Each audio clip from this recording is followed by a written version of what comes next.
திருமாவளவன் தோல். காயப்பட்ட சிங்கத்தோட மூச்சு கர்ஜனை விட பயங்கரமா இருக்கும்.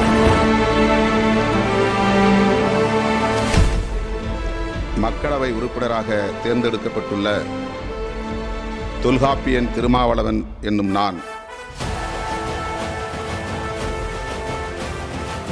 சட்டமுறையில் அமைவுற்ற இந்திய அரசமைப்பின்பால் உண்மையான நம்பிக்கையும் பற்றும் பூண்டிருப்பேன் என்றும் இந்திய நாட்டின் இறையாண்மையையும் ஒருமைப்பாட்டையும் நிலைநிறுத்துவேன் என்றும் ஏற்க உள்ள கடமையை அகத்தூய்மையுடன் ஆற்றுவேன் என்றும் உளமாற உறுதியேற்கிறேன்.